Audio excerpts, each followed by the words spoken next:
네, 소개해 주신 대로 저는 동순교회 교육부 어린이부 전도사입니다. 네, 저의 과거를 이렇게 다 나올 줄은 몰랐었는데, 네, 사실 목사님께서 많은 소개를 해주셨지만 저도 이 시간 저 나름대로 제 소개를 하나 더 덧붙이고자 합니다. 저는 이 동순교회가 저에게 있어 첫 사역지입니다. 네, 동순교회 성도님들과 여러 목회자분 제게 기회를 주셔서 제가 첫 사역지를 시작한 곳이 바로 이 동순교회입니다. 그리고 저는 이렇게 큰 곳에서 이렇게 많은 성도님들 앞에서 또 이렇게 긴 시간 설교를 하는 것이 처음이에요. 네.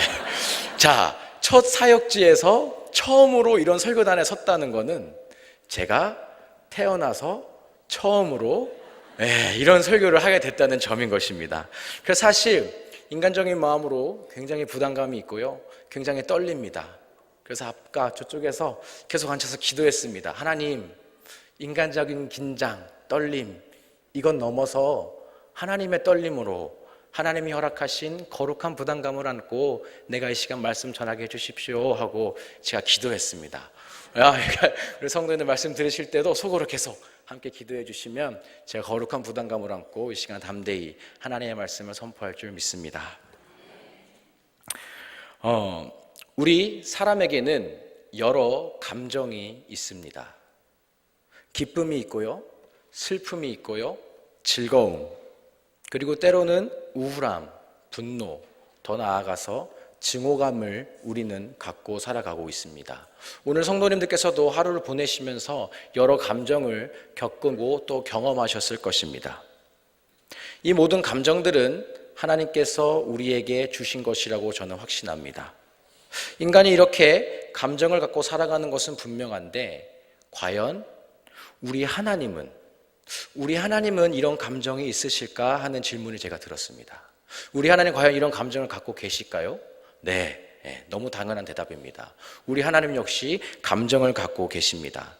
하나님 이 땅에 예수님의 몸으로 오셨을 때 슬퍼하셨고요, 함께 아파하셨고요, 또 성전에서는 진노, 분노하기도 하셨습니다. 그럼 하나님은 이렇게 부정적인 감정만 가지셨냐? 아닙니다. 하나님은 긍정적인 감정 역시 갖고 계셨습니다. 하나님은 기뻐하는 감정이 있으셨습니다. 우리가 언제 그 기쁨을 발견할 수 있습니까? 창세기서를 살펴보면 하나님이 세상을 창조하십니다. 6일 동안 창조하시고요, 마지막으로 인간을 창조하시고 하나님이 하신 말씀이 있습니다. 보시기에 심히 좋았더라. 네. 하나님은 만족해 하시고 흡족해 하시는 이 감정 역시 갖고 계십니다. 하나님이 기뻐하시고 슬퍼하시고 아파하시고 때로는 분노하신 이런 감정들을 갖고 있다는 사실은 뭘 말하는 겁니까? 저는 계속해서 말하는 것은 하나님은 감정이 있다는 것입니다. 근데 사실 제가 이렇게 감정을 계속 이야기하고 있지만 오늘 본문 제목도 그렇지만 제가 중점적으로 얘기하고 싶은 것은 감정이 아니라 감동입니다. 감동에 관해서 이야기를 하고 싶은데요, 어떤 분들은 제게 반문하실 수 있습니다. 아니, 감정이랑 감동이랑 뭐가 다르냐? 감정이랑 감동이 뭐가 다르냐? 내가 감동했습니다. 이것이 하나의 감정의 표현 아니겠습니까? 하는 질문을 하실 수 있습니다. 어떻게 생각해 보면 그것도 맞는 말 같지만 저는 이 시간 그것을 분류하고자 합니다.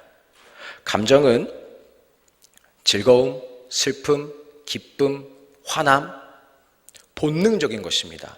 1차원적이고 본능적인 것입니다. 그러나 감동은 감정을 느끼고 그 이후에 일어나는 마음의 변화입니다.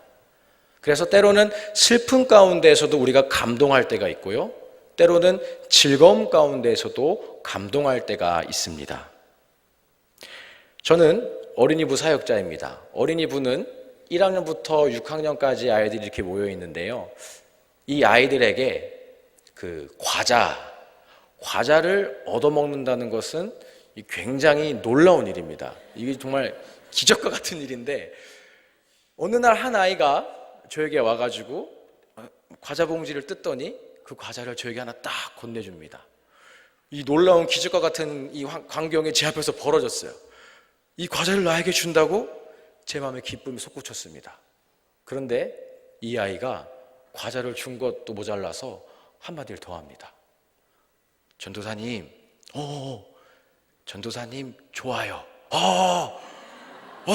그러면요, 이 과자를 받았던 그 기쁨의 감정이 무엇으로 변하는지 아십니까? 내가 이 아이에게 무엇을 더 해줄 수 있을까? 네. 내가 갖고 있는 건 뭐지? 내가 이 아이에게 줄 수 있는 건 뭐지? 더 큰 사랑을 주고 싶고 막 안아주고 싶고 그렇습니다. 감동이라는 것이 그런 것입니다. 그러면 제가 서두에서 우리 하나님 감정을 갖고 있다고 말씀드렸는데, 우리 하나님 과연 감정을 넘어서서 감동하시는 하나님이실까? 라는 질문이 제게 또 들었습니다. 우리 하나님 과연 감동하시는 하나님이실까요? 네, 우리 하나님 감동하시는 하나님이십니다. 특별히 오늘 본문 말씀을 살펴보면 하나님께서 솔로몬의 기도를 통해서 감동하고 계시는 모습을 우리는 발견할 수 있습니다. 하나님이 감동하시는 하나님이실 텐데, 그럼 우리에겐 또 다른 질문이 생길 수 있습니다. 하나님이 감동하시는 하나님이라면 하나님은 언제 감동하실까? 우리는 어떻게 하나님을 감동시킬 수 있을까? 오늘 열왕기상의 본문을 함께 살피면서요, 하나님은 언제 감동하시는지, 과연 우리 인생은, 우리 사람은 하나님을 감동시킬 수 있는지 함께 말씀을 나누면서 살펴보도록 하겠습니다. 오늘 본문 말씀의 주인공은 솔로몬이라고 해도 과언이 아닐 것입니다. 솔로몬이 다윗을 이어 왕이 된 후에 하나님 앞에서 꿈을 꾸게 되죠. 그리고 하나님과 솔로몬의 대화, 솔로몬이 하나님께 하는 기도가 오늘 본문의 내용입니다. 그리고 오늘 본문에 나타난 이 기도는 하나님의 마음을 감동시키는 데 충분했습니다. 그 이유는 첫째로 솔로몬의 이 기도에는 자신을 겸손히 여기는 고백이 있었기 때문입니다. 솔로몬의 기도가 하나님을 감동시킬 수 있던 이유는 첫째로 그의 기도에 자신을 겸손히 여기는 고백이 있었다는 사실입니다. 열왕기상 3장 7절 말씀인데요, 우리 한 목소리로 함께 읽어보도록 하겠습니다. 시작. 나의 하나님 여호와여, 주께서 종으로 종의 아버지 다윗을 대신하여 왕이 되게 하였사오나 종은 작은 아이라 출입을 할 줄을 알지 못하고. 지금 솔로몬이 하나님과 대화를 하고 있습니다. 그리고 하나님 앞에서 자기 모습을 묘사하기를 무엇이라 묘사하냐면, 나는 하나님 앞에서 어떤 아이다? 작은 아이라 라고 이야기하고 있습니다. 학자들은 솔로몬이 왕이 되었을 때 그의 나이를 아마 20세 전후였을 것이다 라고 이야기하고 있습니다. 저보다 훨씬 어린 나이에 일국의 왕이 된 겁니다. 20살에 왕이 됐다는 것, 젊은 나이입니다. 그래서 혹자는 솔로몬이 자기가 나이가 어리기 때문에 자기를 작은 아이라고 표현했을 것이다 라고 이야기하는 사람도 있습니다.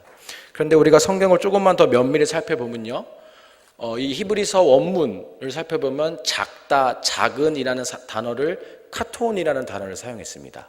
그런데 그 카톤이라는 단어는 단순히 나이가 어릴 때만 쓰는 것뿐만이 아니라 언제 또 사용되어지냐면 미약하다, 내가 부족하다라는 단어를 사용할 때 또 이 카톤이라는 단어를 쓰게 됩니다. 그래서 솔로몬이 여기서 표현하는 작은 아이라는 단어의 뜻은 자신이 나이뿐만 아니라 자신은 하나님 앞에서 미약한 존재입니다라는 겁니다. 자, 솔로몬이 왕이 되었습니다. 왕이 된 솔로몬이 하나님 앞에 미약해야 할 부분이 뭐겠습니까? 통치, 다스림. 이 부분에 있어서 자신은 아직 미약하다라는 표현을 하나님 앞에 겸손히 하고 있는 것입니다. 솔로몬이 하나님께 겸손히 나갔을 때 하나님께서는 솔로몬의 이 겸손의 표현을 겸손의 표현에 감동하셨을 것입니다.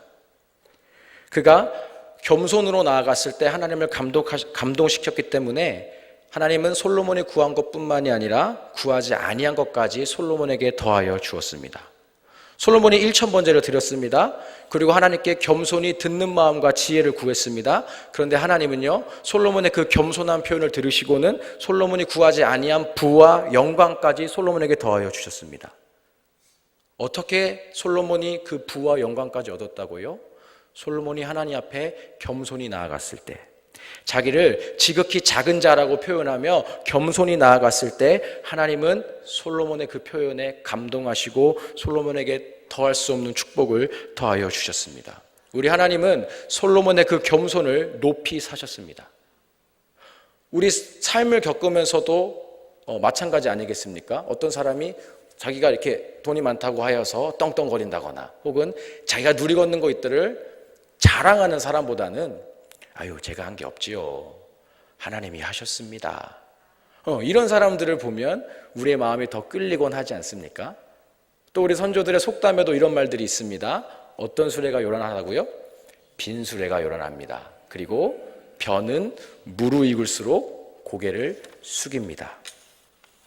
내가 가졌다고 하여서, 내가 누리고 있다고 하여서, 나의 지위가 누군가를 부릴 수 있는 지위에 있다고 하여서 그것을 나의 힘이요 나의 권력이라 생각한다면 그러한 모습과 그러한 마음들은 사람의 마음을 감동시킬 수 없습니다. 사람이 감동이 되지 않았는데 하나님이 과연 감동하시겠습니까? 하나님 역시 그러한 생각으로는 감동시킬 수 없습니다. 우리가 하나님 앞에 가져야 할 모습은 하나님의 하나님 되심을 인정하고 하나님의 도움을 겸손히 구할 수 있어야 할 모습일 것입니다.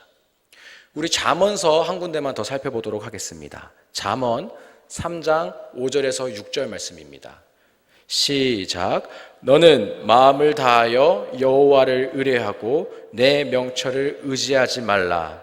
너는 범사의 그를 인정하라. 그리하면 내 길을 지도하시리라. 성경이 무엇을 말하고 있습니까?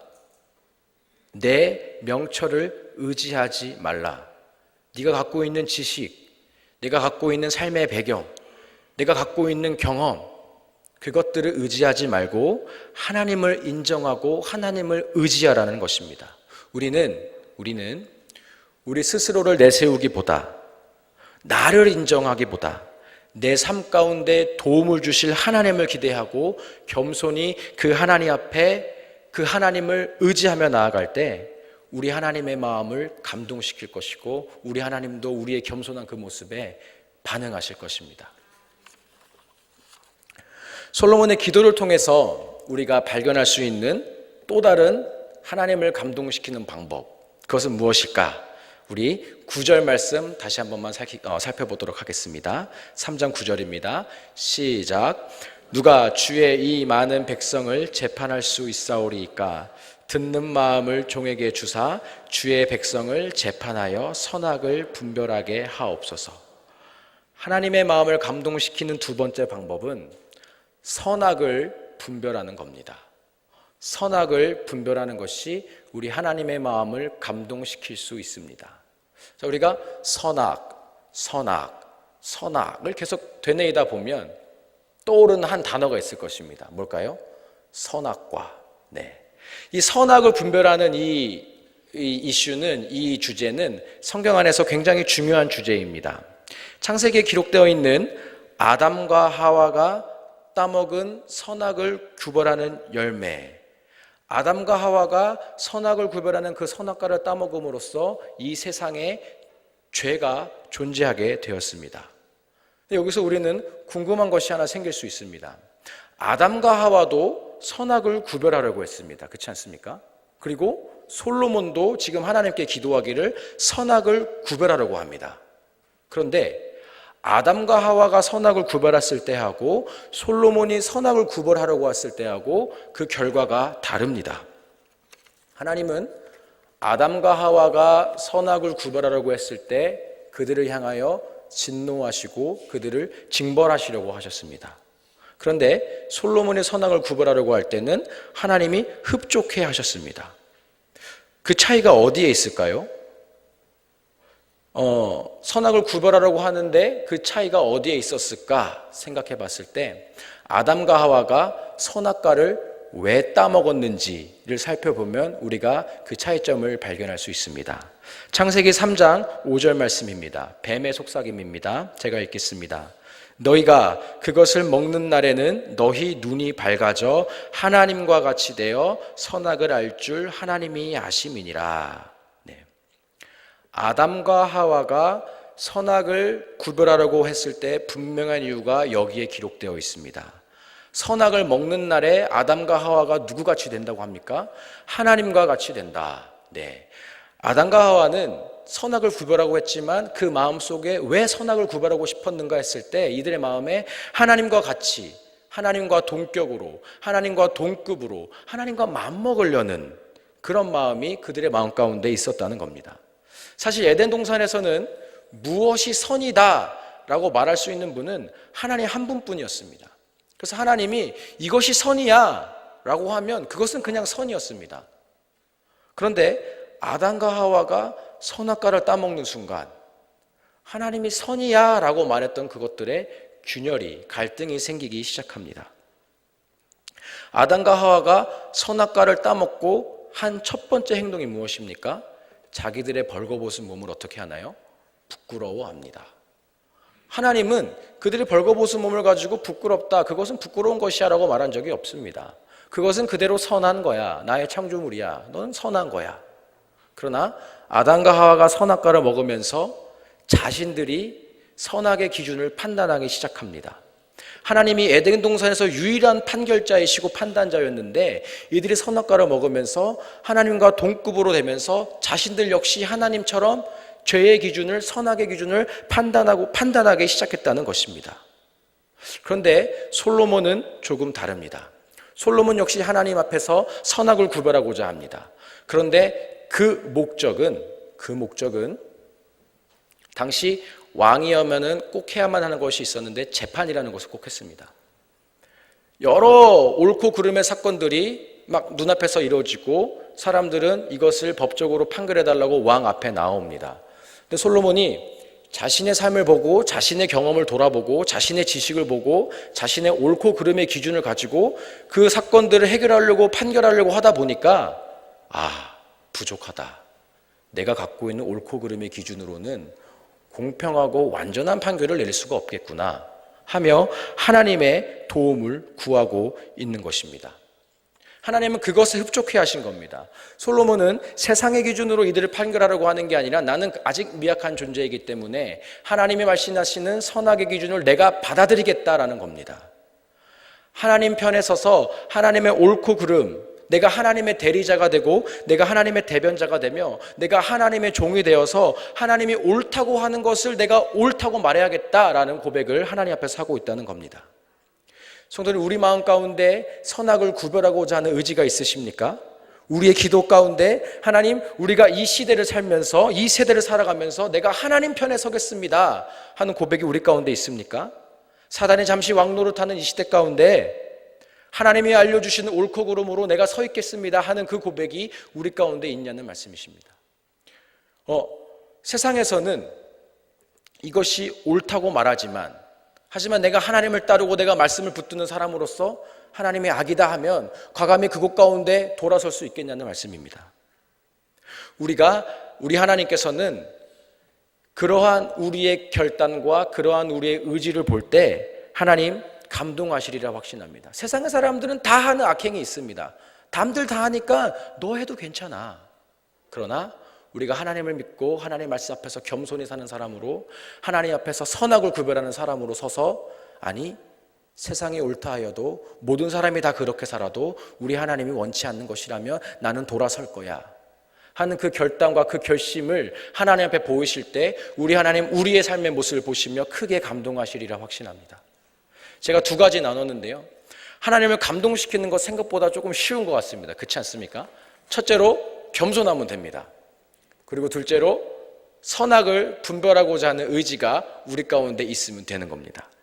근데 이제 마지막으로 나눌 이 세 번째 것이 저는 우리 하나님의 마음을 감동시키고 우리 하나님의 마음을 움직이는 결정체라고 생각합니다. 핵심입니다. 사실 오늘 본문은 솔로몬이 기도하던 중에 하나님이 꿈에 나타나는 겁니다. 솔로몬이 뭐 하던 중에? 기도하던 중에 하나님께서 꿈에 나타나다는 겁니다.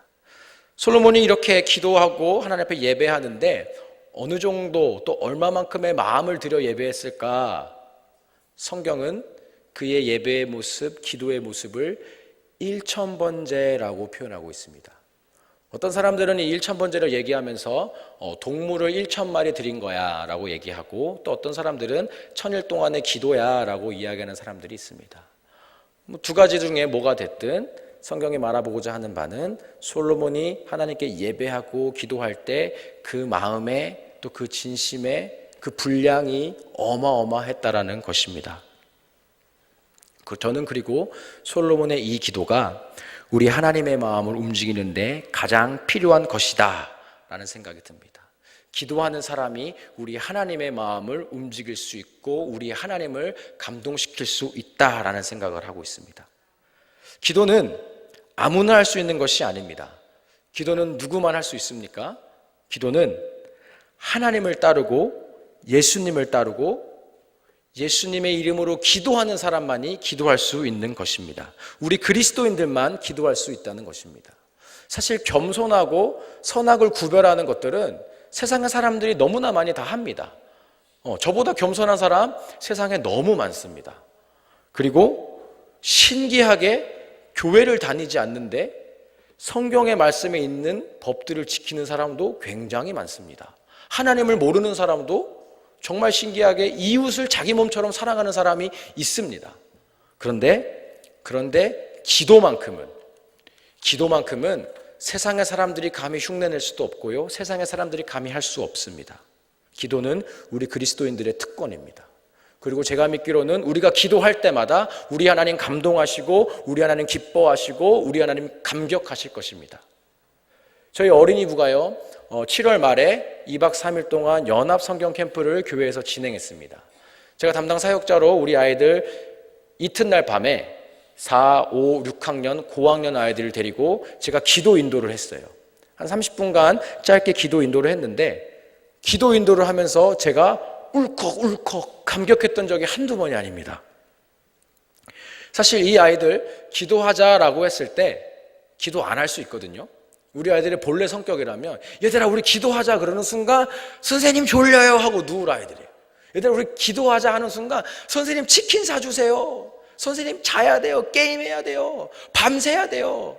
이렇게 해야 될 아이들이거든요.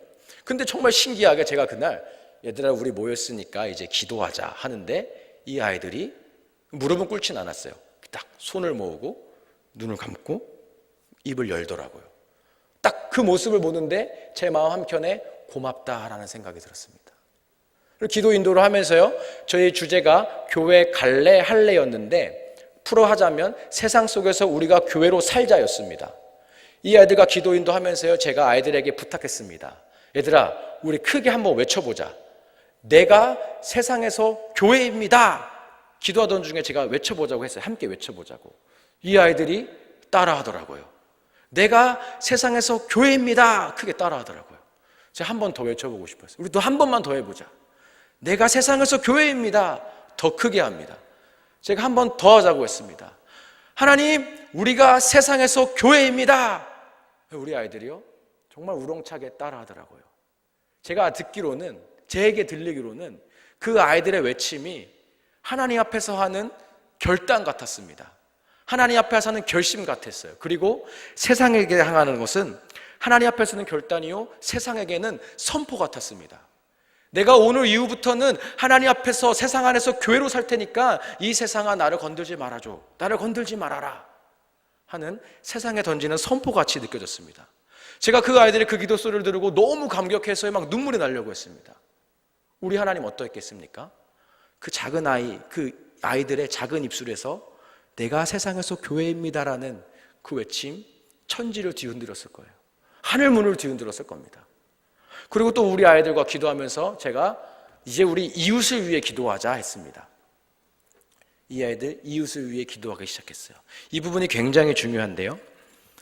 우리가 이웃을 위해 기도하지 않으면 우리 믿는 사람들이 이웃을 위해 기도하지 않으면 아무도 우리 이웃을 위해 기도하는 사람이 없다라는 겁니다. 기도는 누구만 할 수 있다고요? 기도는 그리스도인들만 할 수 있는데 우리가 하나님의 백성들, 그 이웃들을 위해 기도하지 않으면 하나님의 백성들이 세상에서 그대로 방치가 되고 있는 것입니다. 그런데 그때 우리 동순교회 성도님들이 우리 동순교회가 하나님 내가 이 시간 나의 이웃을 위해 기도합니다. 하나님의 백성, 하나님의 사람, 저 사람 긍휼히 여기어 주시옵소서. 하나님 내게 있는 건 내가 나누겠습니다. 하나님의 사람입니다. 내가 그들의 발을 닦아내겠습니다. 그렇게 고백하며 나아가고 그렇게 기도하며 나아갈 때 우리 하나님 분명히 감동하실 것입니다. 우리 하나님은 찾으시는 하나님이십니다. 누굴 찾습니까? 하나님의 손이 되어줄 사람을 우리 하나님은 찾고 계십니다. 누굴 찾습니까? 하나님의 발이 되어줄 사람을 우리 하나님은 찾고 계십니다. 하나님의 마음이 되어줄 사람, 하나님의 눈물이 되어줄 사람을 지금도 찾고 계십니다. 성경에서 하나님께서 한 선지자에게 분명하게 물으셨습니다. 누가 나를 위해 갈고? 하나님 분명히 찾으셨습니다. 그때에 하나님 그렇게 찾으실 때에 우리 동순교회가 기도하면서 준비하고 있다면 하나님 분명히 우리 동순교회를 부르실 것입니다. 기도하는 자는 하나님을 감동시킬 수 있습니다. 성경에 아브라함이 그러했습니다. 소돔과 고모라를 향하여 하나님 진노하셨을 때가 있습니다. 그들의 악행이 너무나 점점 심해져서 하나님 소돔과 고모라를 멸하시려고 했습니다. 그때 아브라함이 하나님께 달려 나옵니다. 그리고 뭐라 합니까?